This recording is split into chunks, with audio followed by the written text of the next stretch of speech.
diundang berdiskusi oleh pejabat utama Mabes Polri.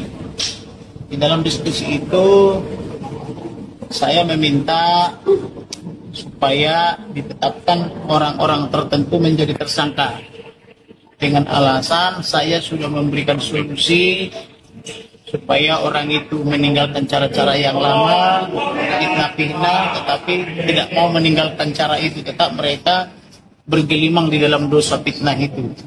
Oleh karena itu saya bilang, kesabaran kita sebagai penasihat hukum sudah selesai sampai jam 24 tadi malam, maka kita minta supaya orang-orang yang terus menggali kebohongan untuk menutup kebohongan itu segera tersangka demi kepastian hukum dan keadilan. Itulah intinya. Siapa aja itu Bang maksudnya Bang? Siapa aja sih Pak? Salah satu diantaranya itu Ibu Putri. Karena Ibu Putri ini selama ini kita pahami dia orang baik, tetapi rupanya pergaulan yang buruk merusak kebiasaan yang baik. Karena dia berada di lingkungan yang buruk, hati dan pikirannya dipengaruhi oleh yang buruk, sehingga dia terus berperan di dalam kepura-puraan, tergoncang, depresi dan sebagainya itu. Tetapi di sisi lain dia sehat. Misalnya antara lain diduga melakukan penyuapan, ada yang 500 juta, ada yang 1 M dan sebagainya. Bahkan ada juga informasi kemarin pengakuan dari LPSK juga melakukan percobaan penyuapan itu oleh suaminya dan sebagainya. Jadi kita pikir ini sandiwara semua. Kemudian sudah saya analisa juga percakapan WhatsApp beliau dengan almarhum maupun dengan adik almarhum, tidak ada perbuatan pelecehan itu dari awal, sudah kita yakin. Oleh karena itu, karena saya sudah berusaha menolong dia, bahkan saya kepengen bertemu sama Ibu Putri ini, tetapi dia tidak mau, terus berpura-pura melakukan obstruction of justice juga, persekongkolan jahat juga atau perbuatan jahat, menyebar kebohongan atau hoax juga di tengah masyarakat.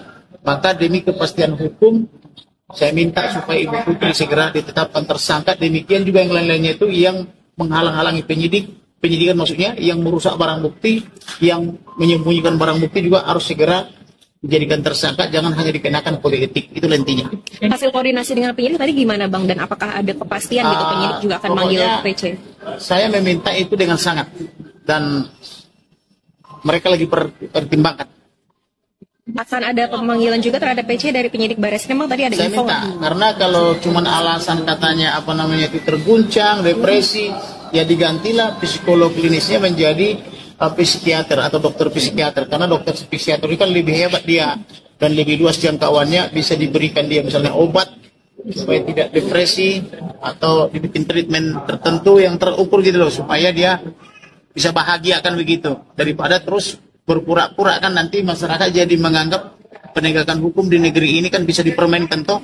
Oleh karena itu, karena kami sebagai penegak hukum di sini ada tim tidak mau hukum dipermainkan, maka kita minta kepada Kabar Reskrim, kepada Dirtipidum dan kepada yang lainnya juga, hukum harus ditegakkan.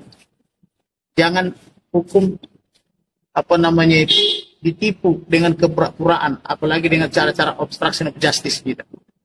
Oke, Bang, terkait peristiwa di Magelang itu gimana Bang? Katanya kan apapun itu yang menyulut emosi dari FS, ini katanya peristiwa yang terjadi di Magelang. Bahkan tim khusus juga kemarin sudah menggeledah rumah FS di Magelang. Di Magelang itu hanya ada ulang tahun perkawinan yang ke-22. Di dalam ulang tahun itu memang segera terjadi pertengkaran antara si bapak dan si ibu.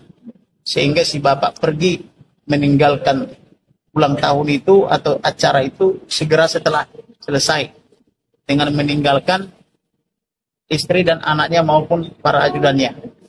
Nah, kemudian si ibu juga pulang dari situ happy. Happy-nya si ibu bagaimana Ibu Putri? Dia masih ber-WhatsApp ria dengan adik daripada almarhum dengan cara memotret almarhum lagi menyetrika baju. Almarhum menyetrika baju anak-anak daripada Ferdy Sambo maupun Ibu Putri. Lalu ketika dipotret almarhum ini menyetrika baju sekolah ya, dikirim ke adiknya. Lihat nih abang kau nih, rajin kali kau datang lagi sini bantuin abangmu. Ini multi talenta, luas banget deh. Sampai bingung mau kasih gaji berapa.